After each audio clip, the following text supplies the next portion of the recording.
देश भर में पुरानी पेंशन योजना को दोबारा लागू करने की मांग जोर पकड़ रही है। इसी बीच कुछ राज्यों ने केंद्र सरकार को बीच का रास्ता सुझाते हुए एक नया प्रस्ताव दिया है,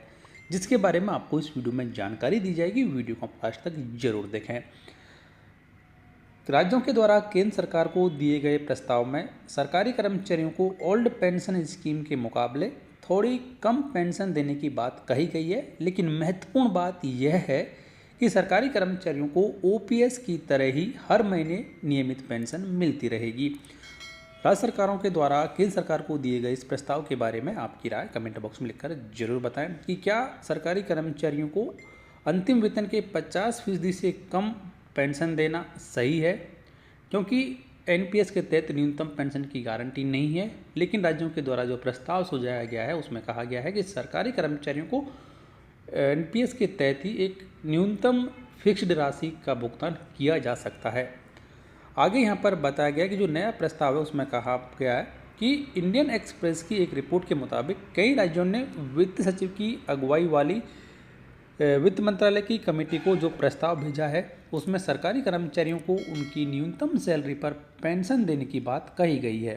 प्रस्ताव के मुताबिक सरकारी कर्मचारी जब सेवा में आते हैं तो शुरुआत में उन्हें जो सैलरी मिलती है उसका 50% हर महीने पेंशन के तौर पर दिया जा सकता है, यानी कि कुछ साल के लिए अंतिम वेतन का 50% पेंशन के रूप में दिया जा सकता है। बाद में इस राशि को कम किया जा सकता है। आपको बता दें कि ओल्ड पेंशन स्कीम में सरकारी कर्मचारियों को उनकी आखिरी सैलरी का 50% पेंशन के तौर पर मिलता था।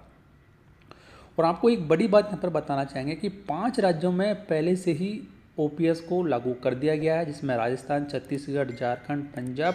हिमाचल प्रदेश और उसके बाद में कर्नाटका में भी इसका ऐलान कर दिया गया है। इन राज्यों में पुरानी पेंशन योजना को फिर से बहाल कर दिया है और इसी साल मार्च में बीजेपी शिवसेना की अगुवाई वाली महाराष्ट्र सरकार ने भी सैद्धांतिक तौर पर ऐसे कर्मचारियों को ओल्ड पेंशन स्कीम का लाभ देने को मंजूरी दे दी थी जिन्हें अभी एनपीएस का लाभ मिलता है। तो ये कई ऐसे राज्य हैं जहां पर एनपीएस के बदले ओपीएस को लागू कर दिया गया है और केंद्र सरकार के द्वारा मार्च महीने में ये कहा गया था कि फिलहाल ओपीएस को लागू करने का कोई प्रस्ताव सरकार के पास में नहीं है, लेकिन कर्मचारियों की मांग को देखते हुए केंद्र सरकार ने एक ओपीएस रिव्यू कमेटी का गठन किया था वित्त सचिव टीवी सोमनाथन जी की अगुवाई में। और ये कमेटी ये बात का अध्ययन कर रही है कि किस तरीके से सरकारी कर्मचारियों को एनपीएस को और ज़्यादा बेहतर बनाया जा सके, क्योंकि 2024 के आम चुनाव से पहले सरकारी कर्मचारी ये बड़ा ऐलान कर चुके हैं कि उन्हें ओपीएस के अलावा और कुछ मंजूर नहीं है। तो इसी बीच ये बड़ी खबर निकल कर आ रही है कि जो वित्त मंत्रालय की कमेटी थी एनपीएस रिव्यू कमेटी, उसको राज्य सरकारों ने ये सुझाव दिए हैं, राज्य सरकारों ने अपनी रिपोर्ट सौंपी है कि सरकारी कर्मचारियों को एनपीएस के तहत ही ओपीएस की तरह एक न्यूनतम पेंशन की गारंटी दी जा सकती है, कुछ समय के लिए 50% और उसके बाद में उसे कम किया जा सकता है। तो इसके बारे में आपकी राय कमेंट बॉक्स में लिखकर बताएं। वीडियो को लाइक करें, शेयर कर दें आपके दोस्तों के साथ, चैनल को सब्सक्राइब, बेल आइकन प्रेस कर लें हर एक लेटेस्ट अपडेट सबसे पहले देखने के लिए।